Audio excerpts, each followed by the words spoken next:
नमस्कार, स्वागत है आप सभी लोगों का जेएमएच न्यूज चैनल। मेरा नाम है नवनीत जेएमएच। शुरुआत करते हैं उत्तर प्रदेश से आ रही नॉनस्टॉप खबरों से। सबसे पहली बड़ी खबर आ रही है, आपको बता दें, राजधानी लखनऊ से। दरअसल यूपी में विधानसभा चुनाव की तारीखों का ऐलान हो चुका है। आपको बता दें, प्रदेश में 7 चरणों में चुनाव होंगे। उधर नेताओं के दल बदल का दौर भी जारी है। यूपी चुनाव से पहले बीजेपी यानी भारतीय जनता पार्टी के नेता पार्टी छोड़कर जा रहे हैं। पार्टी के कई बड़े चेहरों ने इस्तीफा दे दिया है। इस बीच पार्टी छोड़कर जाने वाले नेताओं पर तंज कसते हुए मुख्यमंत्री योगी आदित्यनाथ ने कहा है कि वंशवाद और परिवार की राजनीति करने वाले सामाजिक न्याय की लड़ाई नहीं लड़ सकते हैं। आपको बता दें, सीएम ने कहा है कि सामाजिक न्याय की लड़ाई का अर्थ है कि समाज के हर तबके को शासन की योजनाओं का लाभ मिले और उनके सामाजिक आर्थिक भेदभाव उनके साथ ना हो। आपको बता दें, अब तक भाजपा से करीब 14 लोगों ने इस्तीफा दे दिया और अधिकतर समाजवादी पार्टी में शामिल हो रहे हैं। इस्तीफा देने वालों में स्वामी प्रसाद मौर्य, धर्म सिंह सैनी और दारा सिंह चौहान समेत कई विधायक हैं। खैर, अब एक अच्छी खबर निकल कर आ रही है। दरअसल आपको बता दें, अगर पति पत्नी दोनों सरकारी कर्मचारी हैं और विधानसभा चुनाव में दोनों में से सिर्फ एक की ही चुनाव ड्यूटी लगाई जाएगी। जी हाँ, अपर मुख्य निर्वाचन अधिकारी चंद्रशेखर ने इस संबंध में एक आदेश जारी किया है। आपको बता दें, आदेश में कहा गया है कि पति या पत्नी में से किसी एक व्यक्ति को चुनाव ड्यूटी से मुक्त करने का प्रार्थना पत्र जिला निर्वाचन अधिकारी या सहायक निर्वाचन अधिकारी को देना होगा। इसी के साथ ही ये भी बताया गया है कि जिला निर्वाचन अधिकारियों को पति पत्नी में से किसी एक की ही चुनाव ड्यूटी लगाने के निर्देश दिए गए हैं। तो वाकई में अच्छी खबर है। अगली खबर, समाजवादी पार्टी यानी सपा के राज्य मुख्यालय में शुक्रवार को स्वामी प्रसाद मौर्य और धर्म सिंह सैनी के अलावा अन्य विधायकों के पार्टी में शामिल होने पर एक आयोजन हुआ था। इस दौरान कोविड प्रोटोकॉल और धारा 144 का खुला उल्लंघन देखा गया। हजारों की भीड़ इस मौके पर जुटी।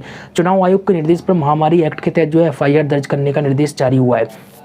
आपको बता दें, भारतीय जनता पार्टी के बागी कैबिनेट मंत्री स्वामी प्रसाद मौर्य, धर्म सिंह सैनी सहित कई नेता समाजवादी पार्टी की सदस्यता ग्रहण करने जा रहे थे। इसके लिए शुक्रवार को सपा मुख्यालय पर समारोह का आयोजन किया गया था। इसमें इन नेताओं ने अपनी ताकत का एहसास कराने के लिए हजारों की भीड़ जुटाई, यानी कि हजारों की संख्या में भीड़ थी। आपको बता दें, कार्यालय परिसर से लेकर बाहर मुख्य सड़क तक भीड़ जमा हो गई थी और इस मामले में चुनाव आयोग के निर्देश पर सपा कार्यालय में कार्यक्रम में भीड़ को देखते हुए महामारी एक्ट के तहत एफआईआर दर्ज की गई है। इसके साथ ही लखनऊ के गौतमपल्ली थाना में धारा 144 के उल्लंघन का भी केस दर्ज किया गया है। आपको बता दें, लखनऊ के जिलाधिकारी अभिषेक प्रकाश ने साफ किया है कि सपा द्वारा इस कार्यक्रम के लिए कोई भी अनुमति नहीं ली गई थी। जब इस कार्यक्रम की जानकारी मिली तब पुलिस को सपा दफ्तर भेजा गया और आगे की कार्रवाई की जाएगी। जानकारी के अनुसार आपको बता दें, समाजवादी पार्टी ने स्वामी प्रसाद मौर्य को लेकर लखनऊ में बड़ा कार्यक्रम किया था। स्वामी ने बीजेपी का दामन छोड़ सपा की सदस्यता ली। ऐसे में बड़ा सियासी संदेश देने के लिए भारी भीड़ भी जुटाई गई और बीजेपी पर भी हमला बोला गया। खैर, अब बात कर लेते हैं अगली खबर। उत्तर प्रदेश में कोरोना वायरस संक्रमण से जुड़ी हुई अपडेट निकल कर आ रही है। दरअसल आपको बता दें, यहाँ पर कोरोना के मामले लगातार बढ़ रहे हैं। शुक्रवार को राज्य में 16,016 नए मामले पाए गए हैं। गुरुवार के मुकाबले नए मामलों की संख्या 1251 अधिक है। इस समय अवधि में 2554 मरीज ठीक भी होकर घर पर लौटे। वहीं लखनऊ में हालात बिगड़ते दिखाई दे रहे हैं। वहीं अपर मुख्य सचिव स्वास्थ्य अमित मोहन प्रसाद ने प्रेस वार्ता में बताया कि राज्य में फिलहाल 84,440 केस एक्टिव है, जिनमें से 82,412 मरीज होम आइसोलेट में हैं। राज्य में फिलहाल 2028 मरीज अस्पताल में भर्ती हैं। प्रसाद ने भी बताया कि अब तक 16,93,000 से अधिक लोग डिस्चार्ज हो चुके हैं। नोएडा में 1 और मेरठ में 2 मौतों के चलते बीते 24 घंटे में 3 लोगों की मौत हुई, जिसके बाद यह आंकड़ा बढ़कर 22,949 हो गया। खैर, अगली खबर आपको बताई, भोजपुरी फिल्म स्टार और गोरखपुर से भाजपा सांसद रवि किशन के रैप सॉन्ग यूपी में सब्बा को आज मुख्यमंत्री योगी आदित्यनाथ ने गोरखनाथ मंदिर से रिलीज कर दिया। इसके पहले रवि किशन के इस रैप सॉन्ग का टीजर रिलीज हुआ था और इस गीत में उत्तर प्रदेश की उपलब्धियों के बारे में बताया गया है।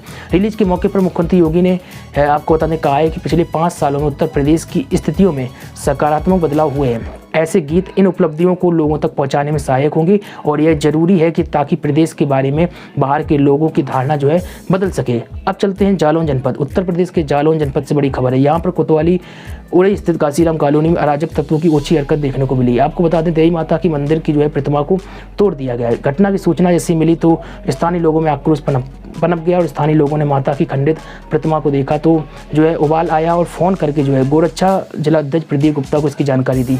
सूचना मिलते ही प्रदीप अपने साथियों बीप के जिलाध्यक्ष जयदीप, जिला मंत्री ज्ञानेंद्र राम जी, रत्नेश, जिला संयोजक बजरंग दल दीपक शर्मा, अनिकेत, विकास, सुनील सहित दर्जनों कार्यकर्ता मौके पर पहुंच गए और घटना की सूचना पुलिस को लगी तो आनंद फानन में पुलिस भी मौके पर पहुंची और पूरी जानकारी ली। आपको बता दें, मामला धार्मिक भावनाओं से जुड़ा हुआ था, इसलिए जल्द से जल्द खंडित प्रतिमा को हटाकर नई देवी माता की प्रतिमा स्थापित की गई। इस मामले में बजरंगियों ने जो है पुलिस को पूरे प्रकरण से अवगत कराया और कहा कि आए दिन इस तरह की घटनाएं हो रही हैं, पुलिस कोई भी कार्रवाई अभी तक नहीं कर पाई। ऐसी घटनाओं को अंजाम देने वाले अराजक तत्वों को पुलिस पकड़ने में नाकाम साबित हुई है, जिसको कतई जो है बर्दाश्त नहीं किया जाएगा। वहीं आपको बता दें, पुलिस की ओर से भी सफाई दी गई है। पुलिस ने कहा है कि इस मामले की जांच की जा रही है, जो भी असल में दोषी होगा उसके विरुद्ध जो है कार्रवाई अमल में लाई जाएगी। खैर, अब चलते हैं फिर से राजनीतिक खबरों पर।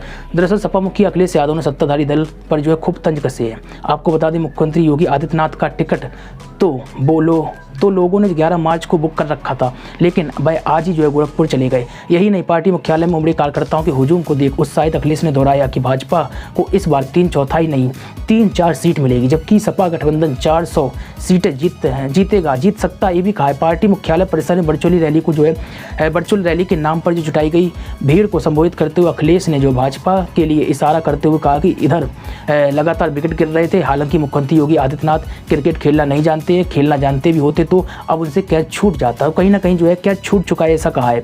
तो कहीं ना कहीं एक तंज कसा है। अब बात कर लेते हैं फिर से विधानसभा चुनाव से जुड़ी अपडेट। दरअसल विधानसभा चुनाव उत्तर प्रदेश के जैसे पास आते जा रहे हैं, दल बदल की राजनीति लगातार जारी है। बीजेपी, कांग्रेस और सपा के साथ ही बीएसपी के हालात भी जो है बहुत अच्छे नहीं लग रहे हैं। बीएसपी में टिकट के बदले जो है बड़ी रकम मांगने का मामला एक सामने आया है और इसको लेकर थाने में शिकायत भी दर्ज कराई गई है। आपको बता दें, मुजफ्फरनगर के थाना कोतवाली के चरतावल विधानसभा क्षेत्र के बीएसपी प्रभारी अरशद राणा ने थाने में शिकायत दर्ज की है। आरोप लगाया है कि विधानसभा सीट पर उम्मीदवार नियुक्त करने के लिए उनसे पैसों की मांग की गई थी। अरशद राणा ने टिकट के लिए 67 लाख रुपए लेने का भी जो है आरोप लगाया है। उन्होंने कहा है कि पैसे भी चले गए और टिकट भी नहीं दिया गया। इसी के साथ ही वह फूट कर रोते हुए दिखाई दिए। खैर, अगली खबर, उत्तर प्रदेश लोक सेवा आयोग की ओर से 28 से 31 जनवरी तक प्रस्तावित सम्मिलित राज्य प्रवर अधीनस्थ सेवा 2021 मुख्य परीक्षा के लिए सफल कुछ अभ्यर्थी कोरोना से संक्रमित हो गए। इन अभ्यर्थियों ने आयोग को खुद के पॉजिटिव होने की रिपोर्ट भेजते हुए परीक्षा टालने की मांग की है। जिससे तेजी से संक्रमण फैल रहा है, उससे अभ्यर्थी भी दहशत में है जो कोरोना संक्रमित नहीं है।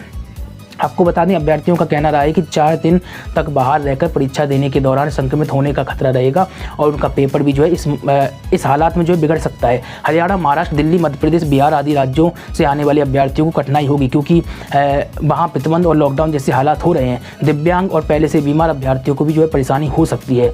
अब आपको बता दें, झांसी से खबर, झांसी के सुकवा डुकवा बांध अब विश्व धरोहर में जो है शामिल हो गया है। दरअसल इस बांध को देश की सबसे पुरानी और बेहतरीन इंजीनियरिंग वाली सिंचाई परियोजना के तौर पर चयनित किया गया है। इरिगेशन श्रेणी में विश्व स्तरीय संगठन international commission on irrigation and drainage यानी कि ICID ने इसका चयन विश्व धरोहर के तौर पर किया है।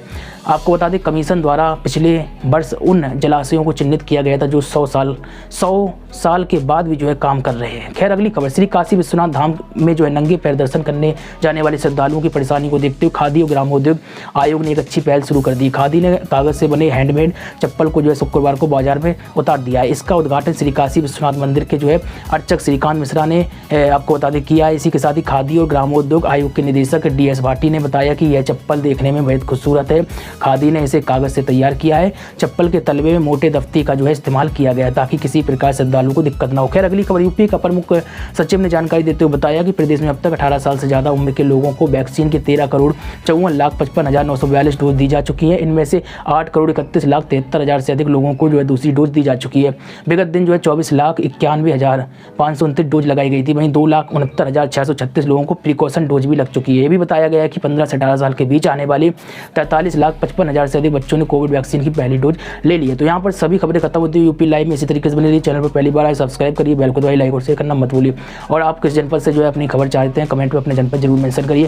साथ ही आपको बता दें, खबरें पढ़ना चाहते हैं JMHnews.in विजिट करें, खबरें आप पढ़ सकते हैं। नमस्कार।